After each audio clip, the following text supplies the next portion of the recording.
എല്ലാവർക്കും നമസ്കാരം.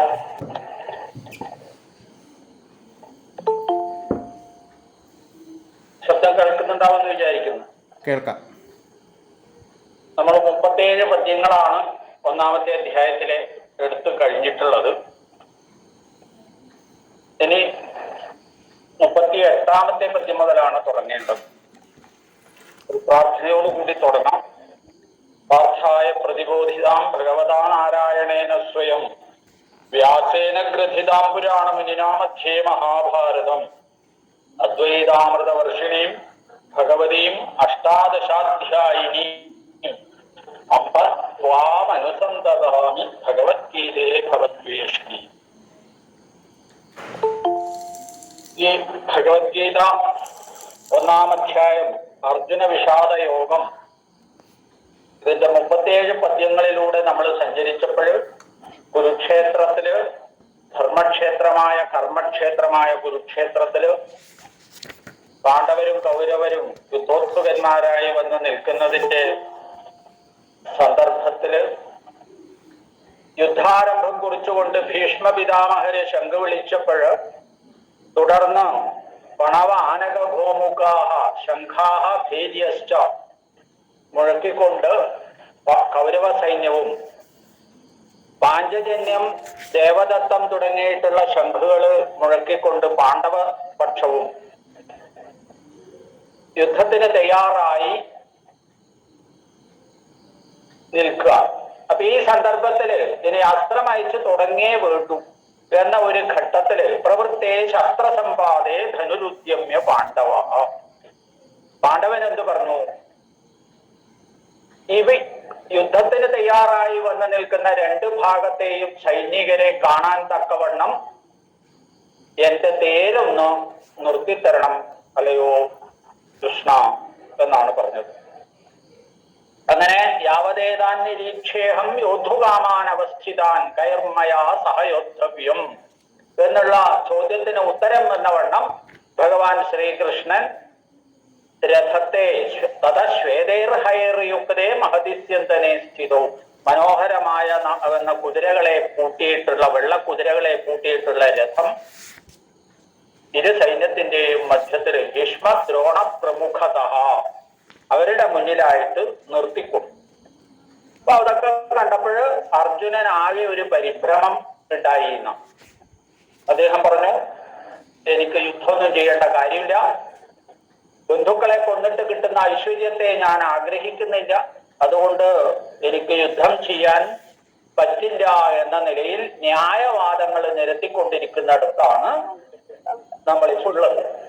അപ്പോ തസ്മാന്നർഹ വയം ഹന്തും ധാർത്തരാഷ്ട്രാൻ സ്വബാന്ധവാൻ, സ്വന്തം ബന്ധുക്കളായ ധാർത്തരാഷ്ട്രന്മാരെ നമ്മള് കൊല്ലുന്നതിന് അർഹരല്ല എന്നാണ്.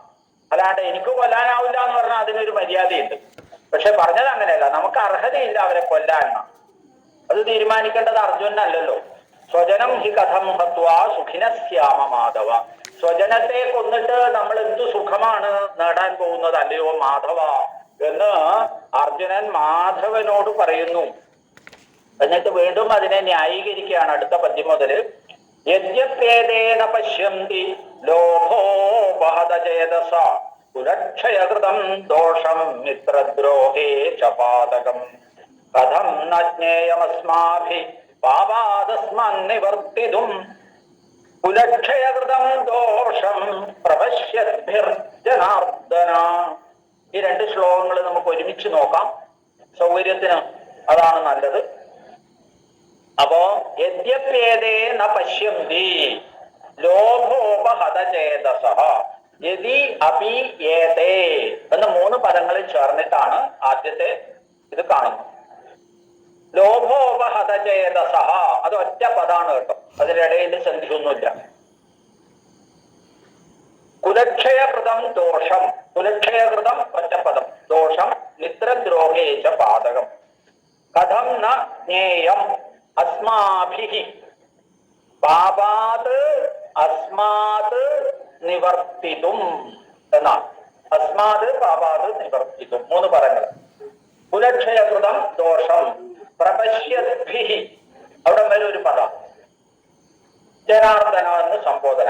അപ്പൊ സംബോധന ആദ്യം വെച്ചിട്ടാണ് നമ്മൾ അന്വയിക്കുന്നത്. ഹേ ജനാർദ്ദന, അല്ലയോ ജനാർദ്ദന എന്നാണ്. ജനാർദ്ദനൻ എന്ന ശബ്ദത്തിന്റെ അർത്ഥം നമ്മൾ ആദ്യം തന്നെ പറഞ്ഞിട്ടുണ്ട്. ഏതേ, ഈ മുന്നിൽ നിൽക്കുന്നതായ കൗരവന്മാര്, സൈന്യങ്ങള്, ലോഭോപഹത ചേതസ, ലോഭം കൊണ്ട് ഉപഹതമായ ചേതസ്സോട് കൂടിയവരാണ്. ലോഭം കൊണ്ട് ഉപഹതമായ ചേതസ്. ചേതസ് എന്ന് പറഞ്ഞാൽ ഇവിടെ ബുദ്ധി അല്ലെങ്കിൽ ചിത്തം എന്നൊക്കെ അർത്ഥം. ഇപ്പൊ ലോഭം കൊണ്ട് ഉപഹതമാവുക എന്ന് പറഞ്ഞാൽ ഹനിക്കപ്പെടുക, ഹനിക്കപ്പെടുക അല്ലെങ്കിൽ മറയ്ക്കപ്പെടുക. എന്താ ലോഭം എന്ന് പറഞ്ഞാല് 6 ശത്രുക്കളിൽ ഒരു ശത്രുവാണ് ലോഭം. കാമ, ക്രോധ, ലോഭ, മോഹ, മത, മാത്സര്യങ്ങൾ. ഈ 6 എണ്ണമാണ് നമ്മളുടെ ജന്മശത്രുക്കൾ എന്ന് പറയും. ജ്യോതിഷികൾ 6-ാം ഭാവം കൊണ്ട് ചിന്തിക്കേണ്ടത് പ്രധാനമായും ഈ വിഷയങ്ങളാണെന്ന് പറയും. അതിൽ പ്രത്യേകിച്ചും നമ്മൾ ആ സന്ദർഭത്തിൽ കാണേണ്ട ചില കാര്യങ്ങളാണ്. ഏതായാലും ഇവിടെ ലോഭം കൊണ്ട് ബുദ്ധി മറക്കപ്പെട്ടിട്ടുള്ളവരായ ഇവർ എന്താ ചെയ്യണത്? കുലക്ഷയകൃതം ദോഷം, കുലക്ഷയകൃതമായിട്ടുള്ള ദോഷത്തെ, കുലത്തെ ക്ഷയിപ്പിക്കുക, അതാണ് കുലക്ഷയം, വംശം നശിപ്പിക്കുക എന്നർത്ഥം. അതിൽ നിന്നുണ്ടാകുന്ന ദോഷത്തെ മിത്രദ്രോഹേച്ച പാതകം, മിത്രദ്രോഹത്തിൽ നിന്ന് സുഹൃത്തുക്കളെ, ബന്ധുക്കളെ, ഫ്രണ്ട്സിനെ ദ്രോഹിക്കുന്നത് കൊണ്ടുണ്ടാവുന്ന പാതകം, പാപം, വൈഷമ്യം. ഏതേ ന പശ്യന്തി യദ്യപി എന്നർത്ഥം. ഇവരിത് കാണുന്നില്ല. മുന്നിലിരിക്കുന്ന ഈ കൗരവന്മാര് മിത്രദ്രോഹം കൊണ്ടുണ്ടാകുന്ന പാതകത്തെയോ കുലത്തെ നശിപ്പിക്കുന്നത് കൊണ്ടുണ്ടാകുന്ന ദോഷത്തെയോ ഒന്നും പരിഗണിക്കാതെ യുദ്ധം ചെയ്യാൻ വേണ്ടി മുന്നിൽ വന്നിരിക്കാം. പ്രപശ്യദ്ഭി യദ്യപി തേന പശ്യന്തി, ഏതേന പശ്യന്തി തഥാപി വയം, ഇത് കാണുന്ന നമ്മൾ, ആര്? അർജുനൻ തുടങ്ങിയിട്ടുള്ള ആൾക്കാര്, അർജുനനും കൃഷ്ണനും. അസ്മാഭിഹി പ്രപശ്യദ്ഭിഹി അസ്മാഭിഹി, ഈ കുലക്ഷയകൃതമായ ദോഷത്തെയും മിത്രദ്രോഹം കൊണ്ടുണ്ടാവുന്ന പാതകത്തെയും തിരിച്ചറിയുന്നവരായ, പ്രപശ്യന്മാരായ, കാണുന്നവരായ ഈ നമ്മളെ പോലെയുള്ളവര് എന്ത് ചെയ്യാൻ പാടില്ല? അസ്മാത് പാപാത് നിവർത്തിതും കഥമിന്നേയം. ഒന്ന് ബാക്കിയുള്ളവരൊന്ന് മ്യൂട്ട് ചെയ്യണേ, ശ്രദ്ധ തെറ്റിയാല്. അപ്പോ ഈ മിത്രദ്രോഹവും കുലക്ഷയവും ഒക്കെ മഹാദോഷമായിട്ട് കാണുന്ന എന്നെ പോലുള്ള ആൾക്കാര്, നമ്മളെ പോലുള്ളവരാൽ അസ്മാഭിഹി, അസ്മാഭിഹി എന്ന് പറഞ്ഞാൽ അസ്മശബ്ദത്തിന്റെ തൃതീയ ബഹുവചനാണ്. നമ്മളെ പോലുള്ളവരാൽ അസ്മാത് പാപാത്, ഈ പാപത്തിൽ നിന്നും, കുലക്ഷയകൃതമായ ദോഷം, മിത്രദ്രോഹപരമായിട്ടുള്ള പാതകം, ഈ പാപത്തിൽ നിന്ന് നിവർത്തിതു, നിവർത്തിക്കാൻ എന്നർത്ഥം. നിവർത്തിക്കുന്നതിന് വേണ്ടി, ചതുർത്ഥി വിഭക്തിയുടെ അർത്ഥമാണ് അവിടുത്തെ മുന്നത്തത്തിന്. അപ്പോ നിവർത്തിക്കുന്നതിന് വേണ്ടി കഥം നജ്ഞേയം, എങ്ങനെ അറിയുന്നില്ല, അറിയപ്പെടുന്നില്ല എന്നാണ് ചോദിക്കുന്നത്. ലോകോപഹത ചേതസന്മാരായ ധാർത്തരാഷ്ട്രന്മാർക്ക് ഇത് തിരിച്ചറിയുന്നില്ല എന്നുള്ളതിൽ അത്ഭുതമൊന്നുമില്ല.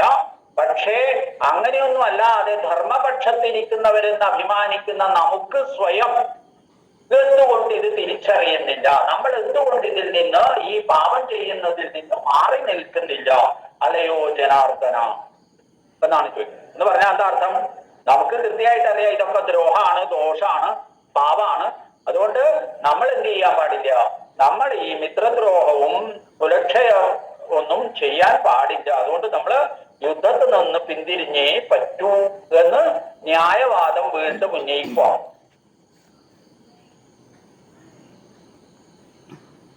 യദ്യപി ഏതേ ന പശ്യന്തി, യദ്യപി തഥാപി എന്ന് പറയുന്നത് ഒരു ഫ്രേസാണ് സംസ്കൃതത്തിൽ. എങ്കിലും എന്ന അർത്ഥത്തെ കാണിക്കുന്നതാണ്. അപ്പൊ ഏതേന പശ്യന്തി, ഇവര് കാണുന്നില്ല എങ്കിലും നമ്മൾ എന്തുകൊണ്ട് കാണുന്നില്ല? കഥം നജ്ഞേയം അസ്മാഭിഹി, നമ്മളാൽ എന്തുകൊണ്ട് അറിയപ്പെടുന്നില്ല? നമ്മൾ എന്തുകൊണ്ട് അത് അറിഞ്ഞ് പ്രവർത്തിക്കുന്നില്ല? അപ്പൊ അവരത് കാണുന്നില്ലെങ്കിൽ നമ്മൾ അത് കാണണ്ട എന്നാണോ? അവരത് ചെയ്യുന്നില്ല എന്നതുകൊണ്ട് നമ്മൾ ചെയ്യണ്ട എന്നാണോ? അവര് കുട്ടിയെ കൊന്നതുകൊണ്ട് നമുക്ക് പശുവിനെ കൊല്ലാമെന്നാണോ? അഥവാ അവര് പശുവിനെ കൊന്നതുകൊണ്ട് നമുക്ക് കുട്ടിയെ കൊല്ലാമെന്നതാണോ? എന്നുള്ള വിവിധ ന്യായവാദങ്ങള് അർജുനൻ കൃഷ്ണനോട് പറയുകയാണ്. വളരെ ശ്രദ്ധിക്കേണ്ട ചോദ്യങ്ങളാണ് ചോദിക്കുന്നത്. കേൾക്കുമ്പോൾ നമുക്ക് തോന്നും വളരെ ന്യായമാണല്ലോ ചോദിച്ചത് എന്നൊക്കെ. പക്ഷെ വിശദമായി ചിന്തിക്കുമ്പോൾ നമുക്ക് മനസ്സിലാവും അതിലുള്ള ന്യായം എന്താണ്, താൽക്കാലികം മാത്രമാണ് എന്ന്. ഇനി അതിന്റെ ദോഷം നമ്മൾ കാണുന്നില്ലെങ്കിലും നമുക്കതൊന്നും അതിൽ നിന്ന് മാറി നിൽക്കാൻ പറ്റുന്നില്ലെങ്കിൽ എന്താ സംഭവിക്കണമെന്നാണ് ഇപ്പൊ അടുത്ത ശ്ലോകം കൊണ്ട് പറയുന്നത്. കുലക്ഷയേ പ്രണശ്യന്തി കുലധർമാ സനാതനാ ധർമ്മേ നഷ്ടേ കുലം കൃസ്തം അധർമ്മോഭിഭവത്യുത. കുലക്ഷയേ കൃതം പ്രണശ്യന്തി കുലധർമാ സനാതനാഃ ധർമ്മേ നഷ്ടേ കുലം കൃസ്തം അധർമ്മഃ അഭിഭവതി അഭിഭവതി ഉത എന്നാണ്. അതൊരു ചോദ്യമാണ് അവസാനം. ഉത എന്ന ശബ്ദം അങ്ങനെയല്ലേ എന്ന അർത്ഥത്തെ കാണിക്കുന്നതാണ്. ചിലപ്പം വൈകല്പികം കാണിക്കാൻ വേണ്ടിയിട്ടും സംസ്കൃതത്തിൽ ഉത എന്ന ശബ്ദം പ്രയോഗിക്കും. അത് എവിടെ പ്രയോഗിക്കുന്നു എന്നുള്ളത് അർത്ഥത്തെ കണ്ടുകൊണ്ട് വേണം നമ്മൾ തീരുമാനിക്കാൻ. അതാണിപ്പോ ഇവിടെ അവസാനത്തേക്ക് കൊണ്ടുവച്ചിരിക്കുന്നത്. ഉത എന്ന് പറഞ്ഞാൽ അങ്ങനെയല്ലേ എന്ന് ഉള്ള ഒരു കാര്യമാണ്. എന്താ പറഞ്ഞത്? കുലക്ഷയെ, ഈ നമ്മളിപ്പോ യുദ്ധം ചെയ്താൽ നടക്കാൻ പോകുന്നത് എന്താണ്? എന്തായാലും ഈ മഹായുദ്ധത്തില് 11 7 18 അക്ഷൗഹിണി സേനയില് ഒട്ടുമിക്ക ആൾക്കാരും ഒക്കെ ഇല്ലാണ്ടാവും. അപ്പൊ കൗരവ കുലം ഇല്ലാണ്ടാവാം, പാണ്ഡവ കുലം ഇല്ലാണ്ടാവാം, ബാക്കി അനവധി ഏതൊക്കെയാ? ശൈപ്യശ്ച അല്ലെ, കാശ്യശ്ച, ദ്രൗപദേയാശ്ച എന്നൊക്കെ പറഞ്ഞിട്ട് ഒരുപാട് പേരുടെ പേരെടുത്ത് പറഞ്ഞിട്ട് അവരുടെ ഒക്കെ കുലങ്ങൾ ഇല്ലാണ്ടാവാം. അപ്പൊ അങ്ങനെ കുലക്ഷയം സംഭവിച്ചാൽ എന്താ സംഭവിക്കുന്നത്? സനാതനാഹ കുലധർമാഹ, സനാതനങ്ങളായ കുലധർമ്മങ്ങള്. എന്താ ഈ സനാതനം എന്ന് പറഞ്ഞാല്? സദാതനത്തെയാണ് സനാതനം എന്ന് പറയുക. സദാ, എപ്പോഴും. അപ്പൊ തനശബ്ദം കൊണ്ട് ഇന്ത്യ ഇന്ത്യയുടെ അർത്ഥമാണ്. അപ്പൊ എപ്പോഴും ഉള്ളതിന്റെ എന്നർത്ഥം. സനാതനം എപ്പോഴത്തെയും, ഏത് കാലത്തും നിലനിൽക്കുന്ന എന്നർത്ഥം സനാതനം. ഇപ്പൊ സനാതനമായ സനാതന ധർമാഹാണ് നമ്മൾ ഹിന്ദു ധർമ്മത്തെ വിളിക്കുക. ആരൊക്കെ എന്തൊക്കെ കളിച്ചാലും എത്രയോ നൂറ്റാണ്ടുകൾ ഇട്ട് കഷ്ടപ്പെടുത്തിയിട്ടും നമ്മളുടെ ധർമ്മം നിലനിൽക്കുന്നുണ്ടെങ്കിൽ അതേകൊണ്ടാണ് അതിനെ നമ്മൾ സനാതന ധർമ്മം എന്ന് വിളിച്ചത്.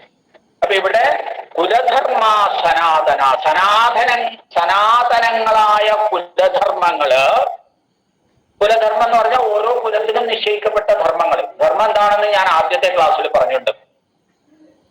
എന്താ ധർമ്മം എന്ന് പറഞ്ഞാല്? ഏറ്റവും ചുരുങ്ങിയ നിലയിലും പറഞ്ഞിട്ടുണ്ട്, ഏറ്റവും വലിയ നിലയിലും പറഞ്ഞിട്ടുണ്ട്. ധർമ്മം എന്ന് പറഞ്ഞു കഴിഞ്ഞാല് നേരത്തെ പറഞ്ഞു വെച്ചത് എന്താണ്? സാക്ഷാത് ജഗതസ്ഥിതി കാരണം എന്നാണ് പറഞ്ഞു വെച്ചത്. ജഗത്തിന്റെ സ്ഥിതിക്ക് കാരണമാണ്. അപ്പൊ കുലധർമ്മം കുലത്തിന്റെ ധർമ്മമാണ്. കുലം നിലനിൽക്കാനുള്ള ധർമ്മങ്ങളാണ്. അത് സനാതനമാണ്. അപ്പൊ സനാതനങ്ങളായ കുലധർമ്മങ്ങള് പ്രണശ്യന്തി, നശിക്കുന്നു. കുലം നശിച്ചു കഴിഞ്ഞാൽ പിന്നെ ആ ധർമ്മം അവിടെ നിൽക്കില്ല. ആശ്രയഭൂതമായ കുലം നശിച്ചാൽ, ആധാരഭൂതമായ കുലം നശിച്ചാൽ, ധർമ്മത്തിന്റെ ആധാരമായിട്ട് അവിടെ കുലത്തെയാണ് പറയുന്നത്. കാരണം എന്താ? ഇത് ആചാരം കൊണ്ടേ നിലനിൽക്കൂ ധർമ്മം. ആചാര പ്രഭവോ ധർമ്മ എന്നാണ് പറയുന്നത്. ആചാരം കൊണ്ടേ നിലനിൽക്കൂ. ഇപ്പൊ കുലമുണ്ടെങ്കിലേ കുലാചാരങ്ങൾ ഉണ്ടാവും. ആ കുലാചാരം കൊണ്ടേ ധർമ്മം സുസ്ഥിരമായി നിൽക്കൂ. അങ്ങനെ നിൽക്കാതെ വന്നാൽ എന്തു പറ്റും? സനാതനധർമ്മമായ കുലധർമ്മങ്ങള് ഇല്ലാണ്ട് വന്നാൽ, പ്രണശ്യന്തി നശിച്ചു കഴിഞ്ഞാൽ എന്താ സംഭവിക്കുക? ധർമ്മേ നഷ്ടേ കുലം കൃഷ്ണം. ധർമ്മേ നഷ്ടേ സതി, സത്സപ്തമിയുടെ ഒരു പ്രയോഗമാണ്. യഥാ ധർമ്മ നഷ്ട തഥാ എന്ന്. എപ്പോഴാണോ ധർമ്മം നശിക്കുന്നത് അപ്പോൾ ധർമ്മേ നഷ്ടേ സതി, ഈ കുലക്ഷയം കൊണ്ട് കുലാചാരങ്ങൾ നശിക്കുകയും ധർമ്മത്തിന്റെ സുസ്ഥിതി ഇല്ലാണ്ടാവുകയും ചെയ്താൽ ധർമ്മേ നഷ്ടേ കൃഷ്ണം കുലം, സമഗ്രമായ കുലം എന്നർത്ഥം. മുച്ചൂടും മുടിയും എന്നാണ് പറയുന്നത്. ആ സമഗ്രം എന്നുള്ളതിനെ കാണിക്കാനാണ് കൃഷ്ണം എന്ന് പറഞ്ഞത്. കൃഷ്ണം കുലം. പിന്നെയോ എന്താ സംഭവിക്കുക? പ്രണശ്യന്തി, കുലം മുഴുവനായിട്ട് നശിക്കും. മാത്രമല്ല ആ കൃഷ്ണമായ കുലം മുഴുവനും, കുലത്തെ മുഴുവനും എന്താ സംഭവിക്കുക? അധർമ്മോ അഭിഭവതി എന്നാണ്. ഈ സനാതനമായ കുലധർമ്മങ്ങള് നശിച്ചു കഴിഞ്ഞാൽ ഈ സമൂലമായ കുടുംബം എന്തായിത്തീരും? കുലം എന്തായിത്തീരും? അധർമ്മം കൊണ്ട് അഭിഭവമാവും, മൂടപ്പെടും. അഭിഭവനം ചെയ്യുക എന്ന് പറഞ്ഞാൽ പരാജയപ്പെടുത്തുക എന്നൊരർത്ഥമുണ്ട്, അല്ലെ? അപ്പൊ കുലം മുഴുവൻ ഈ ധർമ്മത്തിന്, അധർമ്മത്തിന് കീഴ്പ്പെടും.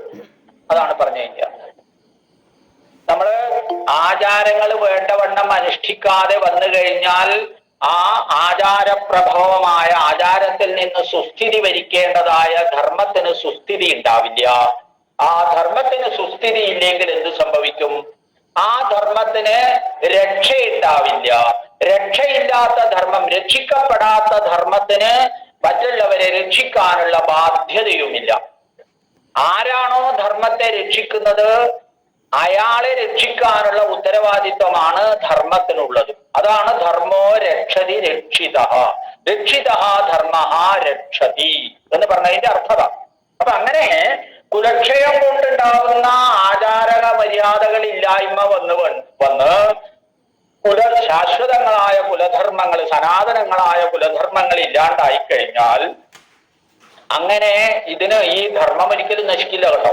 ധർമ്മത്തിന് നാശമില്ലാത്തത് കൊണ്ടാണ് അതിനെ ധർമ്മം തന്നെ വിളിക്കുന്നത്. പിന്നെ എന്താ വരുക?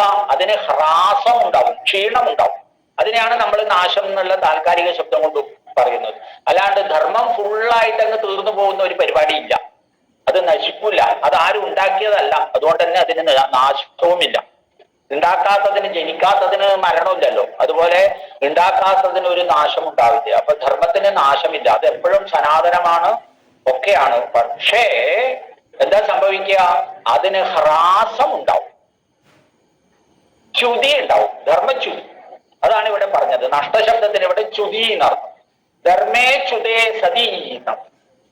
ധർമ്മത്തിന് ച്യുതി സംഭവിക്കുമ്പോൾ കുലം കൃഷ്ണമായിട്ട് അധർമ്മം കൊണ്ട് അഭിഭവമാവും, പരാജയപ്പെടും. അല്ലെങ്കിൽ കുലം മുഴുവനായിട്ടും അധർമ്മം കൊണ്ട് നിറയും എന്നാണ്. അതിപ്പോ നമുക്ക് പ്രത്യക്ഷത്തില് അനുഭവം ഉണ്ട് ഇല്ലേ? നാട്ടിൽ തന്നെ നമ്മൾ നോക്കിയാൽ, കേരള നാട്ടിൽ തന്നെ നോക്കിയാൽ ധാർമ്മികരായവരൊക്കെ മൗനം പാലിക്കുകയും അധർമ്മം അഭിഭവം ചെയ്യുകയും ചെയ്ത് നമുക്ക് ധാരാളം ഉദാഹരണങ്ങൾ കാണാം. അതാണ്. അതുകൊണ്ട് എന്തായി? അതിനിട കൊടുക്കരുത്, കുലക്ഷയം ഉണ്ടാവരുത്. കുലക്ഷയം ഉണ്ടാവാൻ പാടില്ലെങ്കിൽ എന്ത് ചെയ്യാൻ പാടില്ല? നമ്മൾ ഈ യുദ്ധത്തിൽ നിൽക്കാൻ പാടില്ല. നമ്മൾ യുദ്ധത്തിൽ നിന്നാൽ കുലം ക്ഷയിക്കും. കുലം ക്ഷയിച്ചാൽ ധർമ്മത്തിന് ച്യുതി വരും. ധർമ്മത്തിന് ച്യുതി വന്നാൽ കുലം മുഴുവൻ അധർമ്മം കൊണ്ട് മുണ്ടും. അതുകൊണ്ട് അലയോ ജനാർദ്ദന കൃഷ്ണ ഭഗവാനെ, എന്നെ കൊണ്ട് നീ യുദ്ധം ചെയ്യിക്കാൻ നോക്കണ്ട മോനെ ദിനേശ എന്നാണ് പറഞ്ഞു തീർന്നു. ഇത്രയും പറഞ്ഞു കഴിഞ്ഞപ്പോഴ് പോരാന്നൊരു തോന്നിച്ച അർജുനന്. കാരണം ഈ പറഞ്ഞ ന്യായവാദങ്ങളൊന്നും ഭഗവാൻ കൃഷ്ണൻ ഒന്ന് വേണ്ട പോലെ ശ്രദ്ധിച്ചതായി പോലും തോന്നുന്നില്ല. കാരണം അദ്ദേഹം മിണ്ടാണ്ട് ഇതെല്ലാം കേട്ടോണ്ടിരിക്കുകയല്ലേ, ഒന്നും മറുപടി ഒന്നും പറയുന്നില്ല. അപ്പൊ നമുക്ക് തോന്നുമല്ലോ, അങ്ങനെ ഞാൻ പറഞ്ഞ ന്യായവാദം പോരാ, കുറച്ചും കൂടെ കൂട്ടി പറയാം എന്ന് തോന്നി. എന്നിട്ട് അതിന്റെ ബാക്കിയും കൂടെ അദ്ദേഹം പറയാണ്. അധർമാഭിഭവാ കൃഷ്ണ പ്രദുഷ്യന്തി കുലസ്ത്രിയ സ്ത്രീഷു ദുഷ്ടാസു വാർഷ്ണേയ ജായതേ വർണ്ണസങ്കര.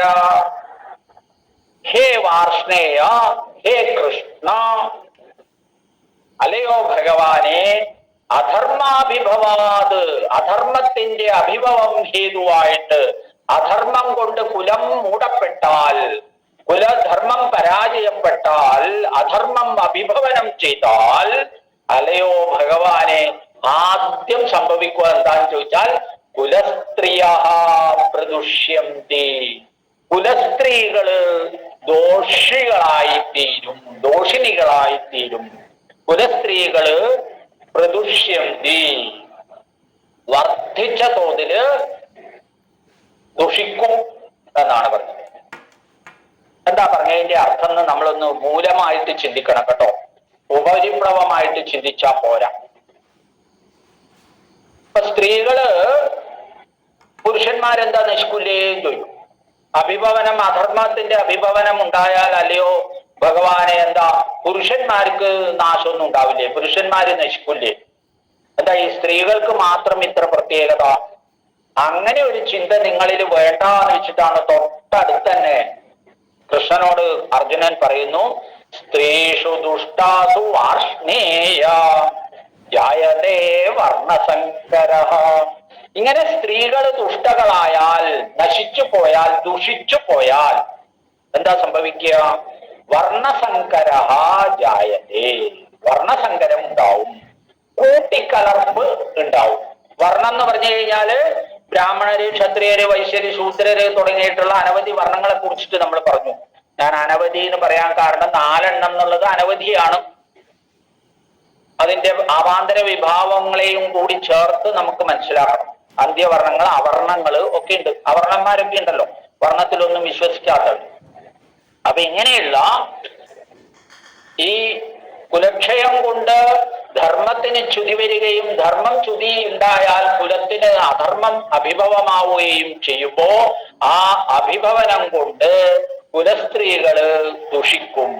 കുലസ്ത്രീകള് ദുഷിച്ചാലോ വർണ്ണസങ്കരം ഉണ്ടാവും. അത് പിന്നെ ഞാൻ പറയണ്ടല്ലോ, സ്വാഭാവികമായിട്ടും അങ്ങനെയാണ് സംഭവിക്കുക എന്നർത്ഥം.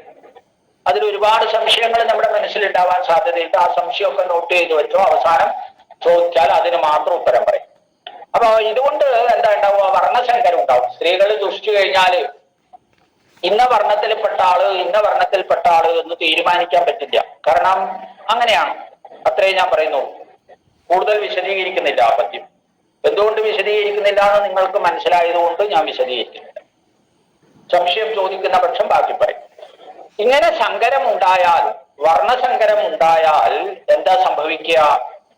സങ്കരോ നരകായൈവ കുലഘ്നാനാം കുലസ്യ ച പതന്തി പിതരോ ഹ്യേഷാം ലുപ്തപിണ്ഡോദക ക്രിയാഃ.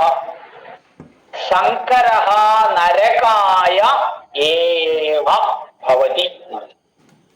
സങ്കരം, വർണ്ണസങ്കരം ഉണ്ടായിക്കഴിഞ്ഞാൽ, ഇവിടെ ഇന്ന സങ്കരം എന്ന് പിന്നെ പറഞ്ഞിട്ടില്ല. നേരത്തെ വർണ്ണസങ്കരം ഉണ്ടാവും എന്ന് പറഞ്ഞു, പിന്നെ സങ്കരം എന്ന് മാത്രം എടുത്ത് പറഞ്ഞു. അങ്ങനെ സങ്കരം ഉണ്ടായാൽ, വർണ്ണസങ്കരം ഉണ്ടായാൽ അത് നരകായ ഭവതി, നരകത്തിനായിക്കൊണ്ട് ഭവിക്കും. നരകത്തിനായിക്കൊണ്ട് ഭവിക്കും എന്ന് പറഞ്ഞാൽ സ്വർഗം നരകം എന്ന അർത്ഥത്തിൽ മാത്രമല്ല കേട്ടോ. നമ്മൾ ഒരുപാട് കഷ്ടപ്പാടുകൾ അനുഭവിക്കും എന്നാണ് പറഞ്ഞത്. നരകത്തിന് അങ്ങനെയാണ് ഒരു അർത്ഥം ഇല്ലേ? നരകത്തിൽ എന്തൊക്കെ അനുഭവിക്കണോ അതൊക്കെ ഇവിടെ തന്നെ അനുഭവിക്കേണ്ടതായിട്ട് വരും. അതാണ് നരകായ ഏവ. ആർക്ക്? കുലഘ്നാനാം കുലസ്യ ച. കുലഘ്നന്മാർക്ക്, കുലത്തിനും. മനസ്സിലായില്ലേ? കുലത്തെ ഹനിക്കുന്നവരാണ് കുലഘ്നന്മാര്, കുലത്തെ ഇല്ലാണ്ടാക്കുന്നവര്. അപ്പൊ കുലഘ്നങ്ങളായ ആൾക്കാർക്കും, കുലത്തെ നശിപ്പിക്കുന്നവരായ ആൾക്കാർക്കും, കുലത്തിന് തന്നെയും എന്നാണ് കുലസ്യച്ഛ എന്ന് പറഞ്ഞത്. കുലഘ്നന്മാർക്കും കുലത്തിന് തന്നെയും സങ്കരം എന്താണ്? നരകത്തിനായി കൊണ്ട് ഭവിക്കുന്നു എന്നാണ്. ഇനി മറ്റൊരു തരത്തിൽ നമുക്ക് അർത്ഥം ചിന്തിക്കാം. കുലഘ്നന്മാർക്കും കുലത്തിനും സങ്കരം സംഭവിച്ചാൽ, ഷഷ്ടിയല്ലേ, അങ്ങനെ അർത്ഥം പറയാം. എന്തുണ്ടാവുക? നരകത്തിനായിക്കൊണ്ട് ആ സങ്കരം തീരും. അത് നരകത്തിലേക്കുള്ള വഴിയായി തീരും, കഷ്ടപ്പാടുകൾക്കുള്ള വഴിയായി തീരും. യേഷാം പിതരഹ, ഇവരുടെ ഈ വർണ്ണസങ്കരം നേടിയവരുടെ പിതർക്കള്, യേഷാം പിതരഹ ലുപ്ത പിണ്ഡോദക ക്രിയാ, ലുപ്ത പിണ്ഡോദക ക്രിയന്മാരായി, ലുപ്തമായ പിണ്ഡോദക ക്രിയകളോട് കൂടിയവരായി. എന്താ ഈ ലുപ്തമാവുക? ലോപിച്ചത്. ലുപ്തം എന്ന് പറഞ്ഞാൽ ലോപിച്ചത്. ലോപിക്കുക എന്ന് പറഞ്ഞാല് പിണ്ടക്രിയയോ ഉദകക്രിയയോ ഒന്നും നടക്കാണ്ട് വരിക. അങ്ങനെ നടക്കാണ്ട് വന്നു കഴിഞ്ഞാൽ അങ്ങനെയുള്ള പിതൃക്കൾ എന്ത് ചെയ്യും? പിതൃലോകത്ത് നിന്ന് പതന്തി, താഴേക്ക് വീഴും, വീണ്ടും ഭൂമിയിൽ തന്നെ എത്തും. അതാണ് ഇപ്പൊ ഉണ്ടാവാൻ പോകുന്നത് ആണ് പറഞ്ഞത്. അപ്പൊ ശങ്കരോ നരകായൈവ കുലഘ്നാനാം കുലസ്യ യേഷാം പിതരഹ ഹി, ഇവരുടെ പിതൃക്കളാകട്ടെ ലുപ്തപിണ്ഡോദക ക്രിയാഹ സന്തഃ, ലുപ്തപിണ്ഡോദക ക്രിയന്മാരായിട്ട് പതന്തി, പതനം പ്രാപിക്കുന്നു, വീഴ്ച പറ്റുന്നു പിതൃക്കൾക്ക് എന്നാണ് പറഞ്ഞത്. ഇവിടെ ശ്രദ്ധിക്കാനുള്ള ഒരു വിഷയം എന്താണെന്ന് ചോദിച്ചു കഴിഞ്ഞാല്, നമുക്ക് ഇന്ന് വളരെ പ്രത്യക്ഷമായിട്ട് ചിലപ്പോൾ ഇത് മനസ്സിലാവുന്നുണ്ടാവില്ല. പക്ഷെ പ്രത്യക്ഷമായിട്ട് മനസ്സിലാവണമെങ്കിൽ നമ്മൾ മറ്റൊരു വസ്തുവിനെ നോക്കിയാണ്. മനുഷ്യരുടെ ഇടയിൽ കുലക്ഷയം ഉണ്ടായി, കുലധർമ്മം നശിച്ചു, പരസ്പരം സങ്കരം ഉണ്ടായി, വർണ്ണസങ്കരം കൊണ്ട് മനുഷ്യകുലം തന്നെ നരകത്തിലേക്ക് പോയിക്കൊണ്ടിരിക്കുകയാണ് എന്ന് പറഞ്ഞാൽ നമുക്കത് അങ്ങ് പെട്ടെന്ന് ഉൾക്കൊള്ളാൻ പറ്റില്ല. എന്നാൽ ചില ഉദാഹരണങ്ങൾ ലോകത്തിൽ നോക്കിയാൽ നമുക്ക് അത് വളരെ ഈസി ആയിട്ട് മനസ്സിലാവും. എങ്ങനെയാണെന്നറിയൂ? എങ്ങനെയാ അത് ഉണ്ടാവുക? ഇപ്പൊ നമ്മളെ നാട്ടില് ധാരാളം തെങ്ങുകൾ ഉണ്ടായിരുന്നു ഒരു കാലത്ത്, അനവധി തെങ്ങുകൾ. അതേതാ? പീറ്റ തെങ്ങുകളായിരുന്നു. ഏത് കാലത്തും അതിന് 5 or 10 തേങ്ങ ഉണ്ടാവും. ശരിയാണല്ലോ? അപ്പൊ നമ്മളെന്ത് ചെയ്തു? നമ്മൾ വിചാരിച്ചു ഈ പീറ്റ തെങ്ങ് കൊണ്ട് ഇത്രയും ഉയരത്തിൽ കയറണം, ആകെ 5 or 10 തേങ്ങയാണ് കിട്ടുക. അതുകൊണ്ട് ഒരു കാര്യം ചെയ്യാം, ഇതൊക്കെ മുറിച്ചു മാറ്റി നമുക്ക് നല്ല പുതിയ ഇനം സങ്കര ഇനം അടിവര സങ്കര ഇനം തെങ്ങ് നട്ട് കളയാമെന്ന് തീരുമാനിച്ചു. എന്താ ഈ സങ്കര ഇനം തെങ്ങിന്റെ പ്രത്യേകത? ഏതൊക്കെയോ 2 വർണ്ണത്തിൽപ്പെട്ട തെങ്ങുകളെ കൂട്ടി യോജിപ്പിച്ച് മൂന്നാമതൊരു തരം തെങ്ങുണ്ടാക്കിയെടുത്തതാണ്. ടി ഇൻറ്റു ഡി എന്നൊക്കെ പറഞ്ഞിട്ട്. ഇപ്പൊ അതിന്റെ ഒന്നും പേര് പോലും കേൾക്കാനില്ല. എന്താ കാരണം? ഈ തെങ്ങുണ്ടാക്കി കഴിഞ്ഞാൽ എന്താ സംഭവിക്കുക? അത് വേഗം നട്ട കുഴിയിൽ നിന്ന് പൊന്തുന്നതിന് മുന്നേ തന്നെ, ഒരാളുടെ ഉയരം വരുന്നതിന് മുന്നേ തന്നെ അനവധി തേങ്ങാക്കൊല അതിനുണ്ടാവും. ഞാൻ പ്രയോഗിച്ച ശബ്ദം അടിവരയിട്ട് മനസ്സിലാക്കണം. അതിന് അനവധി തേങ്ങാക്കൊല ഉണ്ടാവും എന്നാ പറഞ്ഞു. മലയാളത്തിൽ അങ്ങനെ ഒരു പ്രയോഗം ഉണ്ട്, അറിയാലോ. ഏതായാലും ഈ തേങ്ങാക്കൊലയും ഇളനീരും ഒക്കെ ഉണ്ടായി കഴിയുമ്പോൾ നമുക്ക് വളരെ സന്തോഷമായി. നമ്മൾ ധാരാളം സന്തോഷിച്ചു. പക്ഷേ 2 കൊല്ലം 3 കൊല്ലം കഴിയുമ്പോ പിന്നെ അതിന് തേങ്ങാക്കൊലയും ഉണ്ടായില്ല, തേങ്ങയും ഉണ്ടായില്ല. ഇപ്പൊ മനസ്സിലായില്ലേ? തെങ്ങ് തന്നെ നിലവിലില്ലാണ്ടായി. ഇത് നമുക്ക് ധാരാളം അനുഭവം ഉള്ളതാണ്. അപ്പോഴത്തേക്ക് എന്താ സംഭവിക്കുക? അപ്പോഴത്തേക്ക് സംഭവിക്കുന്ന എന്താ വെച്ച് കഴിഞ്ഞാൽ അടിത്തറയായിട്ടുള്ള സംഗതികളെല്ലാം ഇല്ലാണ്ടായിട്ടുണ്ടാവും. നമ്മളെ പീറ്റ തെങ്ങും നമ്മൾ മുറിച്ചു കളഞ്ഞിട്ടുണ്ടാവും, അതിന്റെ 10 തേങ്ങയും കിട്ടുന്നതും ഇല്ലാണ്ടായിട്ടുണ്ടാവും. ഇതാണ് അവസ്ഥ. ഇത് പശുക്കളുടെ കാര്യത്തിലും അങ്ങനെയാണ്. നാടൻ പശുക്കളെയും മറ്റേ ഹൈബ്രിഡ് പശുക്കളെയൊക്കെ നമ്മൾ എന്ത് ചെയ്തു? സങ്കരം ചെയ്യിച്ച് പുതിയ തരം പശുക്കളെയൊക്കെ ഉണ്ടാക്കി. ഒരു മഴക്കാലം കഴിയുമ്പോഴത്തേക്ക് ഇതിന് കുളമ്പ് രോഗം മറ്റേത് മറിച്ചേത് പിടിച്ചു നിൽക്കാൻ പറ്റാണ്ടായി. ഇതിന് എന്താ സിമെന്റ് ഇട്ട തറ, ഇതിന്റെ മുകളിൽ കാർപ്പറ്റ് വിരിച്ചിട്ട്, പിന്നെ AC, ഫാൻ, ലൈറ്റ് ഇതൊക്കെ ഉണ്ടായാലേ ഇതിന് ജീവിക്കാൻ പറ്റുള്ളൂ എന്നായി. ഇല്ലെങ്കിൽ ഇതൊക്കെ ചത്തുപോകും എന്നുള്ള നിലപാട്. നാടൻ പശുവിന് ഇങ്ങനെ വല്ല പ്രശ്നം ഉണ്ടായിരുന്നു? ഒരു പ്രശ്നം ഉണ്ടായിരുന്നില്ല. പക്ഷേ എന്താ സംഭവിച്ചുകൊണ്ടിരിക്കുന്നത് വെച്ചാൽ നമ്മൾ ഈ വർണ്ണസങ്കരം ചെയ്ത് വരുമ്പോഴേ നമുക്കുള്ളത് കൂടി ഇല്ലാണ്ടാവുക. ഇതാണ് സംഭവിക്കുന്നത്. അപ്പോ ഇതൊരു നാശത്തിലേക്കുള്ള വഴിയാണല്ലോ ഭഗവാനെ എന്ന് പറയുക. ഇതൊക്കെ അർജുനന്റെ വാദങ്ങളാണെന്ന് ഓർമ്മ വേണം. ഇതിലൊക്കെ ന്യായമുണ്ട്. പക്ഷെ അത് എത്ര വരെ എത്തും എന്നുള്ളത് മാത്രമേ നമ്മൾ ചിന്തിക്കേണ്ടതുള്ളൂ. ശങ്കരോ നരകായൈവ കുലഘ്നാനാം കുലസ്യ വദന്തി പിതരോഹ്യേഷാം ലുപ്ത പിണ്ഡോദക ക്രിയ. അങ്ങനെ ഈ കുലങ്ങൾ തമ്മില് വർണ്ണശങ്കരം സംഭവിച്ച് ധർമ്മം ച്യുതി വന്ന് എന്താ സംഭവിക്കാപ്പോ? പിതൃക്കൾക്കൊന്നും ആഹാരം കിട്ടാണ്ടാവും. നമ്മൾ ചെയ്യുന്ന ബലിയുടെ അംശമാണല്ലോ അവർക്ക് കിട്ടുക.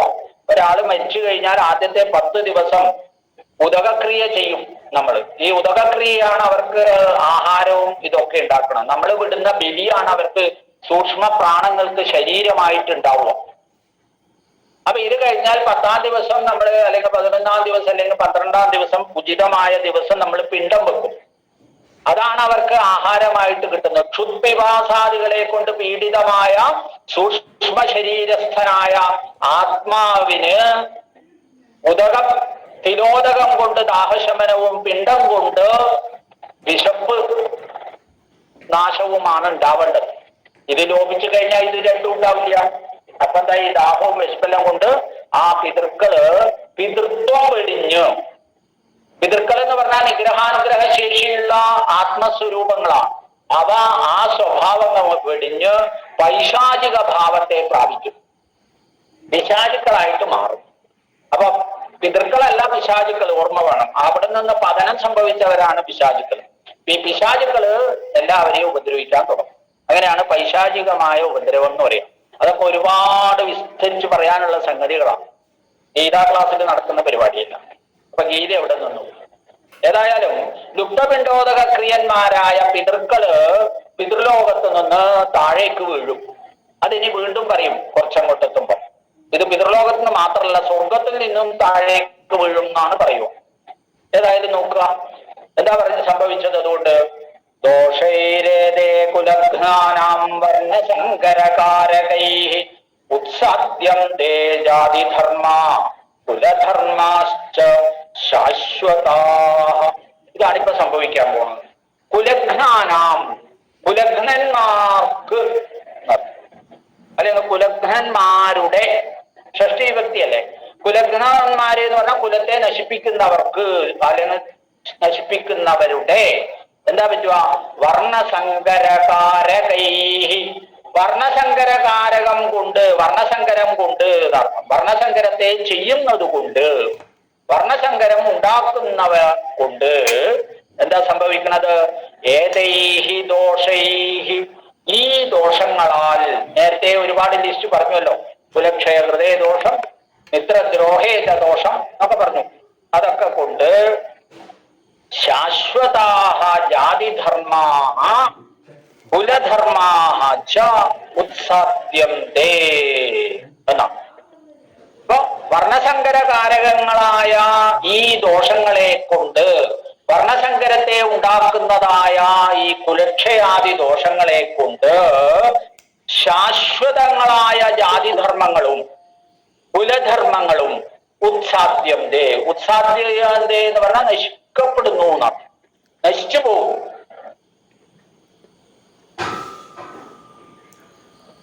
എന്താ അപ്പൊ പറഞ്ഞതിന്റെ അർത്ഥം?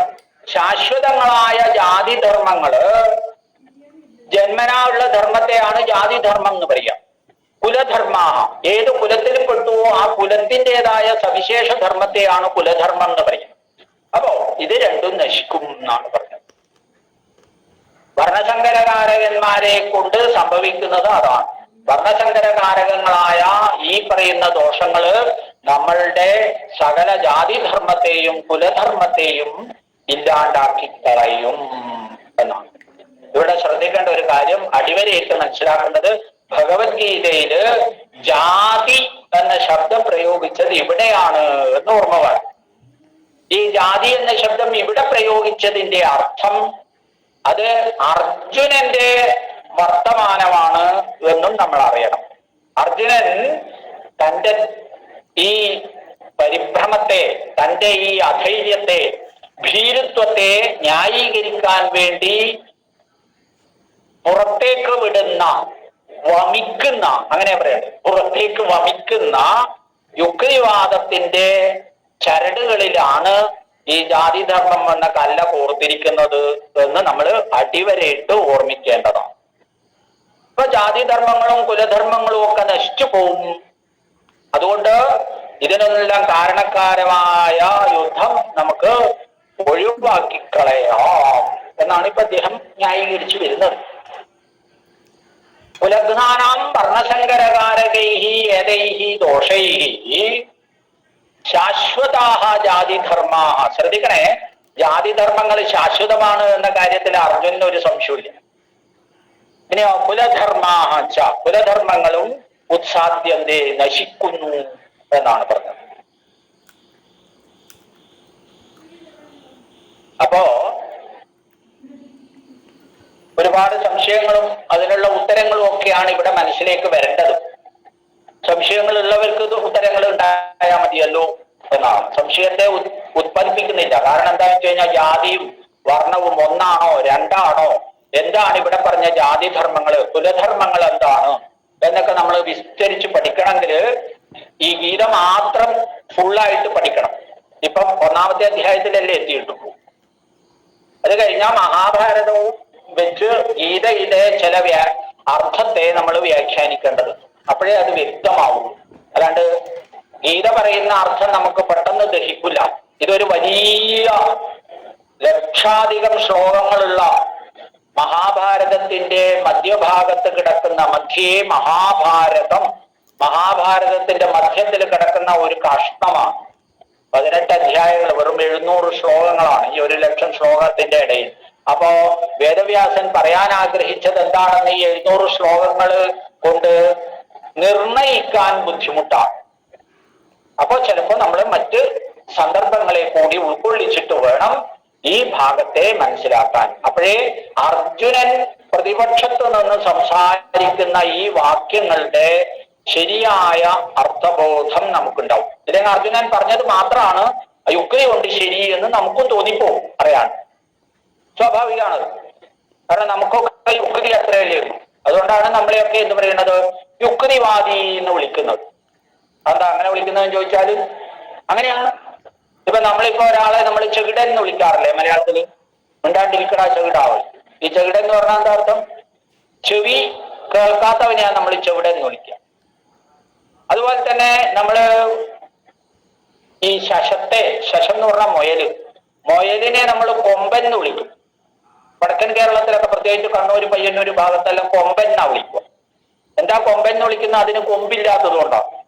കൊമ്പില്ല എന്ന് മാത്രമല്ല, ചെവി കൊമ്പിനെ പോലെ ഉള്ളത് കൊണ്ടാണ്. അപ്പൊ കൊമ്പില്ലാത്തവനെ കൊമ്പനെന്നും, അല്ലെ, ചെവിയില്ലാത്തവനെ ചെകിടനെന്നും ഒക്കെ വിളിക്കുന്ന നമ്മുടെ നാട്ടില് യുക്തിവാദി എന്ന് വിളിക്കുന്നതിന്റെ അർത്ഥവും അത് തന്നെയാവണം. സ്വാഭാവികമായിട്ടും ഒരു യുക്തിയും ഇല്ലാതെ കാര്യങ്ങൾ വാദിച്ചുകൊണ്ടേയിരിക്കുന്നവന്മാർക്കുള്ള പേരാണ് യുക്തിവാദി എന്ന് നമ്മൾ ഉറച്ചു വിശ്വസിച്ചു വേണം.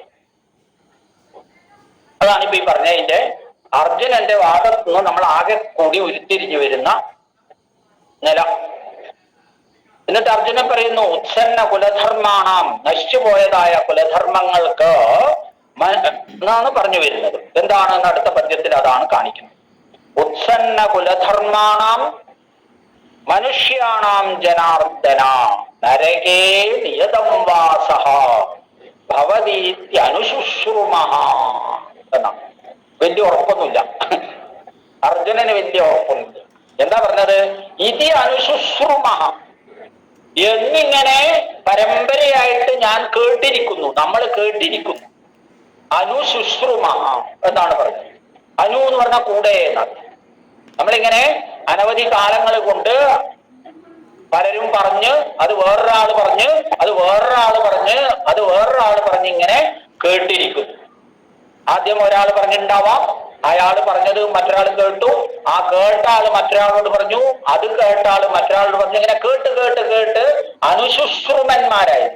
അല്ലെ, നമ്മള് കൂടെ കേട്ടിരിക്കുന്നു, അല്ലെങ്കിൽ അതിനോടനുബന്ധിച്ച് കേട്ടിരിക്കുന്നു ഒക്കെ അർത്ഥം.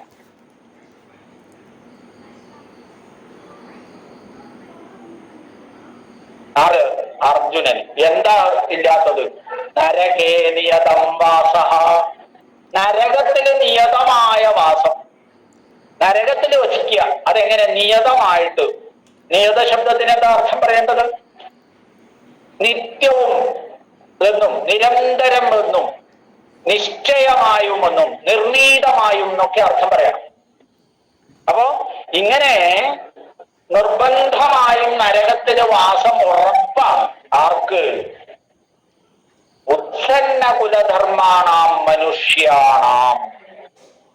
ഉത്സന്ന ധർമ്മികളായ മനുഷ്യന്മാർക്ക്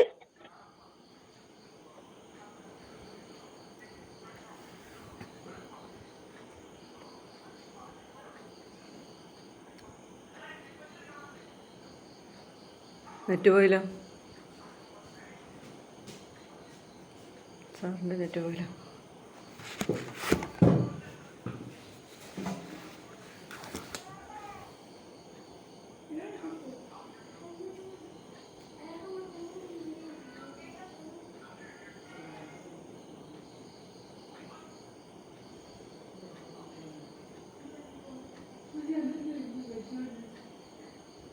മനുഷ്യർക്ക് അവർക്ക് നിയതമായ നരകവാസമാണ് എന്ന് നാം കേട്ടിരിക്കുന്നു. അല്ലയോ ജനാർദ്ദന?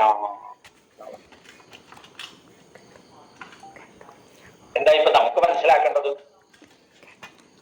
കുലധർമ്മത്തെ നശിപ്പിച്ച ആൾക്ക് നരകവാസം ഉറപ്പാണ്. അപ്പൊ ഇപ്പൊ ഈ കണക്കിന് നമ്മളിപ്പോ എന്ത് ചെയ്യാൻ പോണു? യുദ്ധം ചെയ്യാൻ പോണു. യുദ്ധം ചെയ്തു കഴിഞ്ഞാൽ അതിന്റെ പരിണിത ഫലം എന്ന് പറയുന്നത് കുലക്ഷയമാണ്, കുലധർമ്മനാശമാണ്. അങ്ങനെ നാശം ചെയ്ത നമുക്കും എന്താ ഉണ്ടാവുക? ആത്യന്തികമായിട്ട് നരകാണ് ഉണ്ടാവാൻ പോണ. എന്റെ ഭഗവാനെ ജനാർദ്ദന.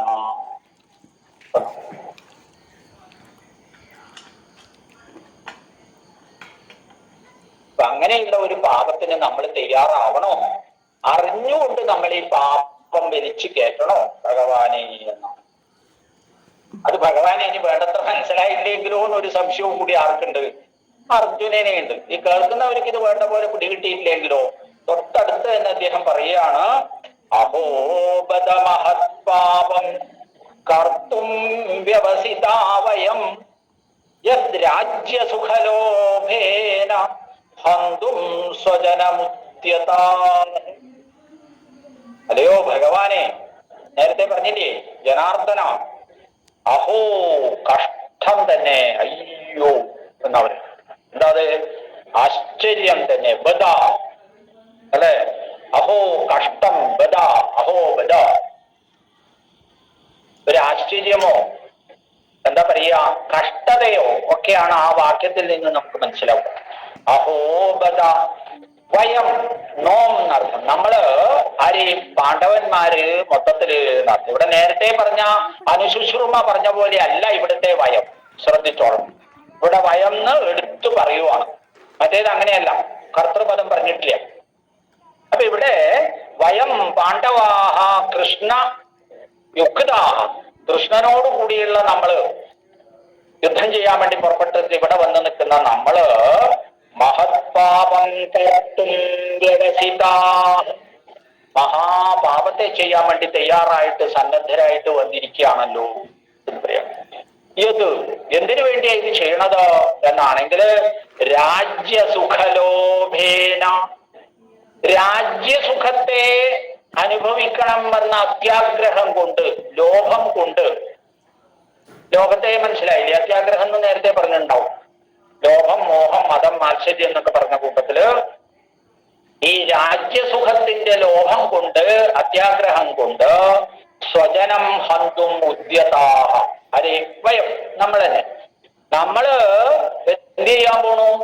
രാജ്യസുഖം വേണം എന്നുള്ള ഒറ്റ താല്പര്യത്തില് നമ്മളുടെ സ്വജനത്തെ, സ്വന്തം ജനത്തെ എന്ത് ചെയ്യാൻ പോണു?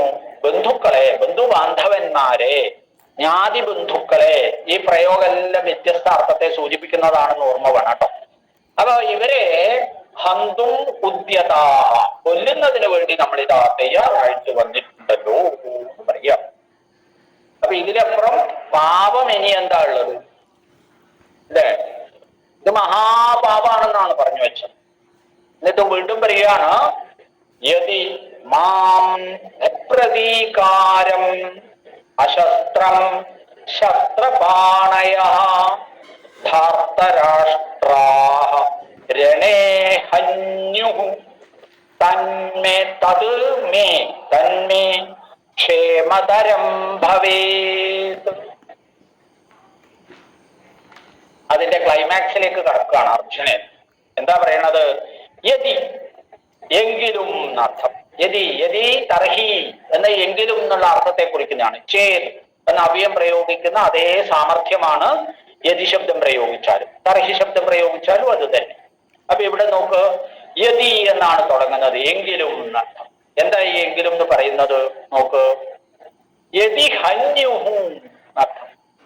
ഹന്യുഹു എന്നാണ് ക്രിയാപദം. ഹനിച്ചാൽ എന്നർത്ഥം. കൊല്ലുന്നു എങ്കിൽ യതി ഹന്യുഹു. കൊന്നിട്ടില്ലല്ലോ, കൊല്ലാൻ വേണ്ടി തയ്യാറായിട്ട് ഇങ്ങനെ വന്നിട്ടല്ലേ ഉള്ളൂ.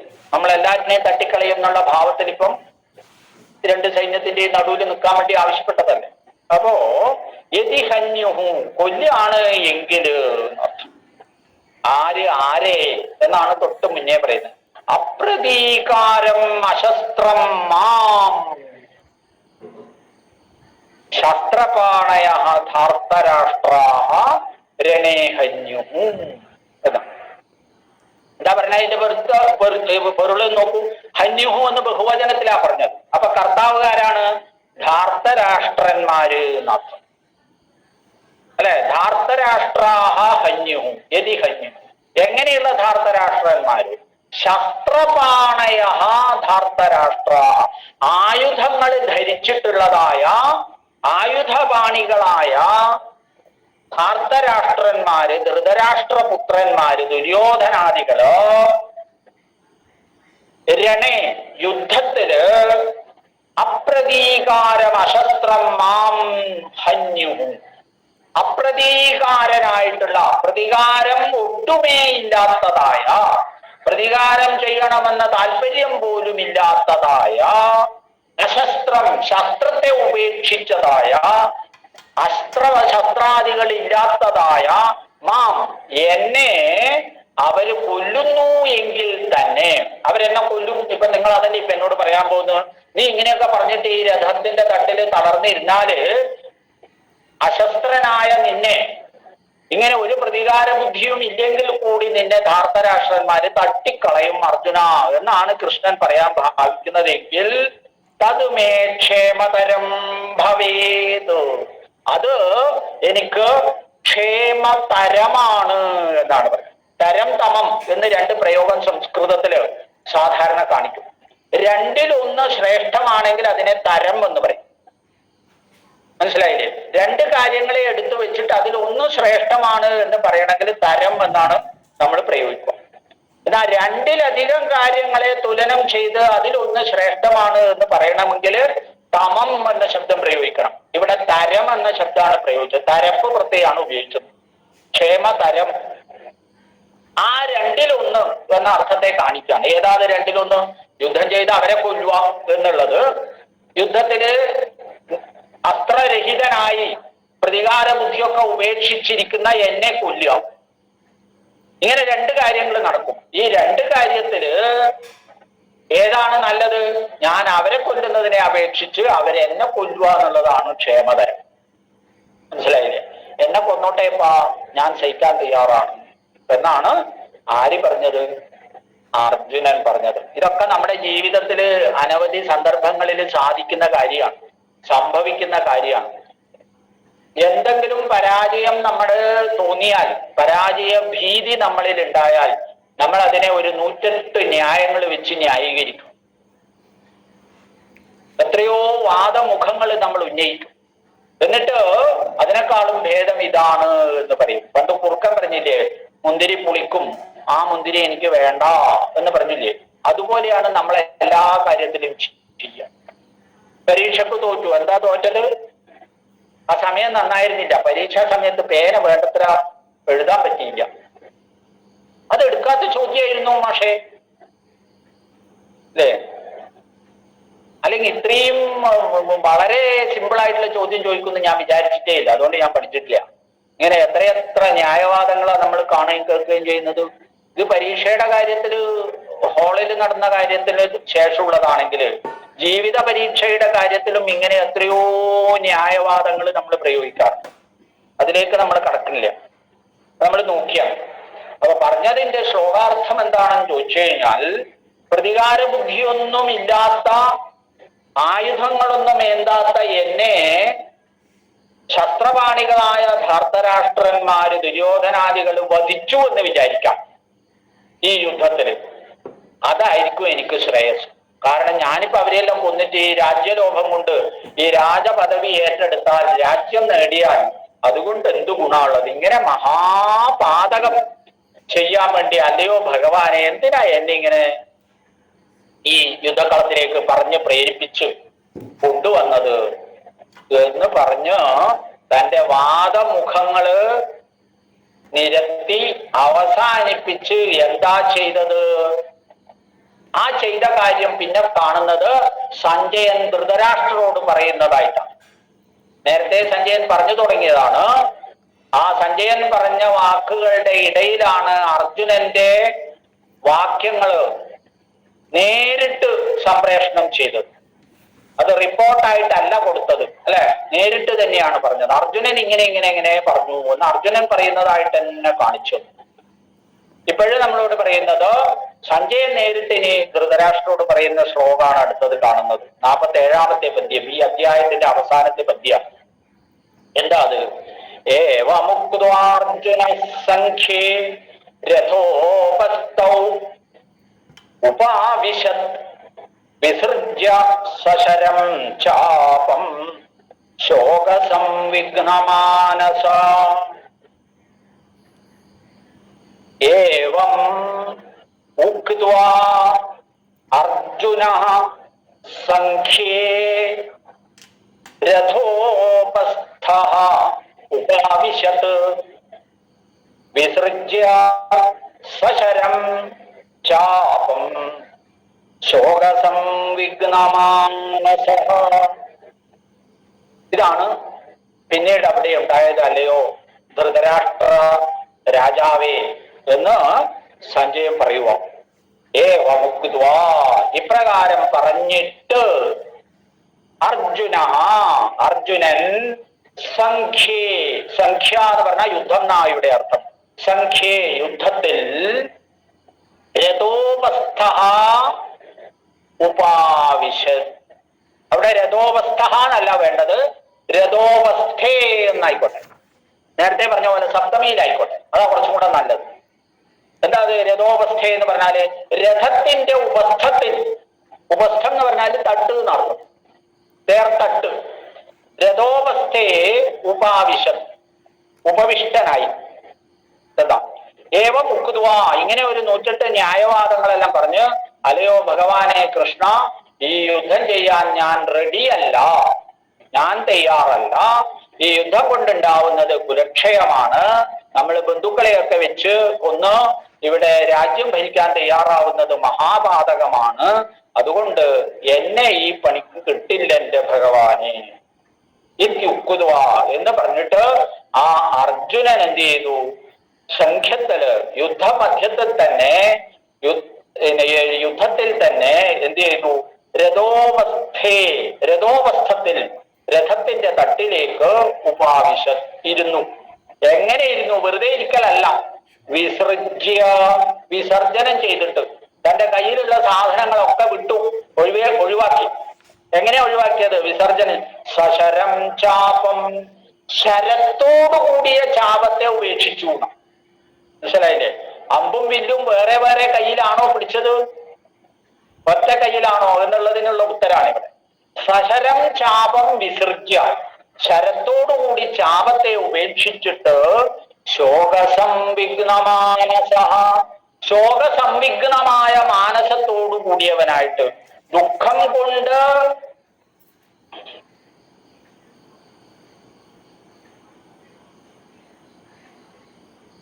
ആകെ കലങ്ങി മറഞ്ഞ മനസ്സോടു കൂടിയവനായിട്ട്, ശോകസംവിഘ്നമാനസ എന്നാണ്. ദുഃഖം കൊണ്ട് ആകെ കലങ്ങി മറിഞ്ഞിട്ടുള്ള മനസ്സോടു കൂടിയിട്ടുള്ള അർജുനൻ, ശോകസംവിഘ്നമാന അർജുന ഏവം ഉക്ത്വാ സശരം ചാപം വിസൃജ്യ സംഖ്യേ രഥോപസ്ഥേ ഉപാവിശത്. യുദ്ധത്തിൽ രഥത്തട്ടിൽ അങ്ങനെ ഇരുന്നു എന്നാണ് സഞ്ജയൻ ധൃതരാഷ്ട്രോട് പറഞ്ഞ് അവസാനിപ്പിക്കുന്നത്. ഓം തത്സദിതി ശ്രീ മഹാഭാരതേ ശതസാഹസ്ര്യാം സംഹിതായാം വൈയാസിക്യാം ഭീഷ്മപർവണി ശ്രീമദ്ഭഗവത്ഗീതാസൂപനിഷത്സു ബ്രഹ്മവിദ്യായാം യോഗശാസ്ത്രേ ശ്രീകൃഷ്ണാർജുന സംവാദേ അർജുന വിഷാദയോഗോ നാമ പ്രഥമോധ്യായഃ എന്ന് ഈ അധ്യായത്തെ ഉപസംഹരിച്ചുകൊണ്ടുള്ള വാക്യവും അവിടെ പറഞ്ഞു. എന്താ പറഞ്ഞതിന്റെ പൊരുത്തം? ശ്രീ മഹാഭാരതേ ആദ്യമേ പറഞ്ഞിട്ടുണ്ട്. നമ്മൾ ഈ പറയുന്ന ഭഗവത്ഗീത മഹാഭാരതത്തിലാണ്. ആ മഹാഭാരതം എങ്ങനെയുള്ളതാണ് എന്ന് ചോദിച്ചാൽ ശതസാഹസ്രിയാം സംഹിതായാം ഉണ്ടല്ലേ, അത് സംഹിതയാണ്. സമാഹരിച്ച് ഉണ്ടാക്കിയതിനെയാണ് സംഹിത എന്ന് പറയാം. ആ സമാഹിതമായ നിലയിലുള്ളതാണ്, സമാഹൃതമായ നിലയിൽ, വിസ്തൃതമായ നിലയിലല്ല. അതെങ്ങനെയാണ്? ശതസാഹസ്രിയാം, ശതസാഹസ്രങ്ങളെ ഉൾക്കൊള്ളുന്നത്. ശതസാഹസ്രം എന്ന് പറഞ്ഞാൽ 100 × 1000 എത്രയാത്? ലക്ഷം എന്നർത്ഥം. അപ്പൊ ശതസാഹസ്രിയാം സംഹിതായ ലക്ഷാധിക ശ്ലോകങ്ങൾ അടങ്ങുന്ന സംഹിതാഗ്രന്ഥമായ വൈയാസികി എന്ന പേരിൽ അറിയപ്പെടുന്ന സംഹിത, വ്യാസകൃതമായത്, അതാണ് വൈയാസികി. ഭീഷ്മപർവണി, വ്യാസകൃതമായ മഹാഭാരത സംഹിതയിലോ ഭീഷ്മപർവത്തില് ശ്രീമദ് ഭഗവത്ഗീതാസൂപനിഷത്സു, ശ്രീമദ് ഭഗവത്ഗീത ആയിട്ടുള്ള, ശ്രീ ഭഗവാനാൽ പറയപ്പെട്ടിട്ടുള്ള, അല്ലെങ്കിൽ ശ്രീമദ് ഭഗവത്ഗീത എന്ന് പ്രസിദ്ധമായിട്ടുള്ള ഉപനിഷത്സു, ഉപനിഷത്തുക്കളിൽ ഒന്നൊന്നല്ല, എത്രയോ ഉപനിഷത്തുണ്ടോ അതിന്റെയൊക്കെ സാരസംഗ്രഹമാണ് പറഞ്ഞിട്ടുള്ളത്. അപ്പൊ ആ ഉപനിഷത്തുക്കളിൽ നിന്നൊക്കെ എടുത്ത തത്വശാസ്ത്രത്തെ, അപ്പൊ ഓരോ ശ്ലോകവും, ഇതിൽ പറഞ്ഞിരിക്കുന്ന ഓരോ മന്ത്രവും ഓരോ ഉപനിഷത്തിന് തുല്യമാണ്. അതുകൊണ്ടാണ് ഉപനിഷത്സു ബ്രഹ്മവിദ്യായാം, ഇതിലെന്താ പ്രതിപാദിക്കണ വിഷയം? ബ്രഹ്മവിദ്യയാണ് പ്രതിപാദിക്കുന്നത്. ആ ബ്രഹ്മവിദ്യയിൽ യോഗശാസ്ത്രേ, യോഗശാസ്ത്രമായ ബ്രഹ്മവിദ്യയിൽ ശ്രീകൃഷ്ണാർജുന സംവാദേ, ശ്രീകൃഷ്ണനും അർജുനനും കൂടിയുള്ള സംവാദ രൂപമായ ഇതിൽ അർജുന വിഷാദയോഗോ നാമ, അർജുനന്റെ വിഷാദയോഗം എന്ന് പറയുന്ന പ്രഥമോധ്യായ, പ്രഥമമായ അധ്യായം ഇവിടെ ഉപസംഹൃതമായി എന്നാണ്. ഓം തത്സത് എന്ന് ഉപസംഹരിച്ചു കഴിഞ്ഞു എന്നാണ് പറഞ്ഞത്. ഇത്രയും കൊണ്ട് നമ്മളോട് പറയുന്നത് എന്താന്ന് ചോദിച്ചാൽ, അർജുനൻ ഒരു പൂർവപക്ഷം എന്ന നിലയിൽ താൻ മനസ്സിലാക്കിയ കാര്യങ്ങളെ വളരെ ഭംഗിയായി, എന്നാൽ തന്റെ വാദത്തിന് ഉപോദ്ബലകമായി ശ്രീകൃഷ്ണന്റെ മുന്നിൽ വെക്കുകയാണ് ഉണ്ടായത്. ഈ പറയുന്നത് പോലെ യുദ്ധം ചെയ്തു എന്ന് വെച്ചിട്ട് നമുക്ക് പ്രത്യേകിച്ചൊരു നേട്ടവുമില്ല. ഇതിന്റെ ആത്യന്തികമായ ഫലം നമുക്ക് നിയതമായ നരകവാസമായിരിക്കും. എന്തിനാ ഭഗവാനെ വേണ്ടാത്ത പണിക്ക് പോകുന്നത്? ഇത്രയൊന്നും കഷ്ടപ്പെടാൻ ഞാൻ റെഡിയല്ല. അതാണ് ബേസിക് മലയാളിയുടെ സ്വഭാവമാണ് അർജുനന്. അതുകൊണ്ട് അർജുനൻ ഒരു മലയാളി ആയിരിക്കാനാണ് സാധ്യത എന്ന് നമുക്ക് ഈ വർത്തമാനത്തിൽ നിന്ന് മനസ്സിലായി.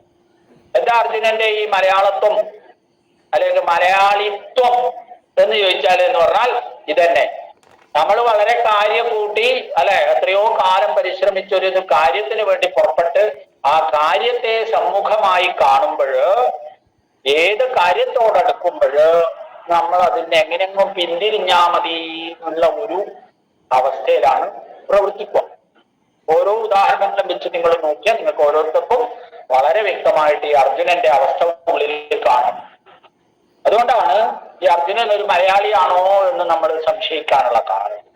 അങ്ങനെ 10-14 വർഷം കാട്ടിലും മേട്ടിലും നാട്ടിലും അജ്ഞാതവാസത്തിലും ഒക്കെയായി ജീവിച്ച് അനവധി ദിവസങ്ങളോളം തപസ് ചെയ്ത് ആയുധങ്ങൾ സ്വരുക്കൂട്ടി ശക്തി സംഭരിച്ച് 18 അക്ഷൗഹിണി സേനയെ ഒരേ സ്ഥലത്ത് നിർത്തി അതിന്റെ മധ്യത്തിൽ വന്ന് യുദ്ധസന്നാഹം പുറപ്പെടുവിച്ചതിന് ശേഷം, ഓർമ്മ വേണം, ശംഖ് വിളിച്ചതിന് ശേഷം അർജുനൻ പറയാണ്, ഭഗവാനെ ഞാൻ പിന്തിരിയുവാണ്, ഞാൻ സ്കൂട്ടാവുകയാണ്, അതുകൊണ്ട് എന്നെ ഈ പണിക്ക് കിട്ടില്ല എന്ന് പറയാ മാത്രല്ല തളർന്ന്, അല്ലെ നേരത്തെ പറഞ്ഞതുപോലെ ശ്വേതമാങ്ങളൊക്കെ ഉദ്ഭവിച്ച് ഗാന്ധീവം സംസദേഹസ്താക്ഷൈവ പരിദക്ഷ്യത്തെ നശക്നോമ്യവസ്ഥാതും. നിൽക്കാൻ പോലും പറ്റാത്ത അവസ്ഥയില് ഈ തേർത്തട്ടിൽ അങ്ങനെ തളർന്നിരുന്നു എന്ന് പറഞ്ഞു ഈ അധ്യായത്തെ സംഗ്രഹിച്ചു. അങ്ങനെ ഭഗവത്ഗീതയിലെ 1-ാം അധ്യായം നമ്മള് ഒരു മാതിരി, അത്രേ പറയുന്നുള്ളൂ, ഒരു മാതിരി പറഞ്ഞു നിർത്തി എന്നാണ് പറയുന്നത്. ഓം തത് സത് എന്ന് ഉപസംഹരിച്ചു. അത് നമ്മുടെ ഒരു ശൈലിയാണ് ഭാരതത്തിൽ, അല്ലെ? തത് സത് എന്ന് പറഞ്ഞാല് അത് സത്താവുന്നു എന്നാണ് അർത്ഥം. അത് സത്താവുന്നു എന്ന് പറഞ്ഞാൽ ഏതാ സത്തല്ലാത്തത്? എല്ലാം സത്താണ് എന്നർത്ഥം. അത് സത്താണ് ഉറപ്പായി, ഇതും സത്താണ്, ഈ ഞാനും സത്താണ്. അങ്ങനെ സത്തല്ലാതെ ഒന്നും ലോകത്തിലില്ല. സത്തിന്റെ വിവർത്തമായ സ്വരൂപമാണ് ലോകത്തിലൊക്കെ എന്ന് പറഞ്ഞാണ് നമ്മൾ എല്ലാ കാര്യവും തോന്നത്സർ എന്നാണ് സമാപിപ്പിക്കുക. അതാണ് നമ്മുടെ സ്വഭാവം. അപ്പൊ അതുപോലെ ഇവിടെയും വ്യാസകൃതമായ ഈ മഹാഭാരതത്തിന്റെ മധ്യത്തിലെ ഭീഷ്മപർവം എന്ന പേരായ പർവത്തില് 18 അധ്യായങ്ങളിലായി 701 ശ്ലോകങ്ങളെ കൊണ്ട് തത്വശാസ്ത്രം പറയാൻ പുറപ്പെട്ടിരിക്കുന്നതിൽ 1-ാമത്തെ അധ്യായമായ 47 പദ്യങ്ങൾ, 2 സഞ്ജയവാക്യങ്ങളും ബാക്കി 45 അർജുനവാക്യങ്ങളുമായി ഇവിടെ സമാപിപ്പിക്കുകയാണ് എന്ന് പറഞ്ഞ് നിർത്തുക. നമുക്കും 1-ാം അധ്യായം ഇവിടെ ഭഗവത് തൃപ്പാദത്തിൽ സമർപ്പിക്കാം. എന്തെങ്കിലും സംശയം ഉണ്ടെങ്കിൽ നിങ്ങൾക്ക് ഗ്രൂപ്പിൽ ചോദിക്കാം. ഇവിടെയും ഇപ്പോ സമയം ഉണ്ടെങ്കിൽ നിങ്ങൾക്ക് ചോദിക്കാവുന്നതാണ്.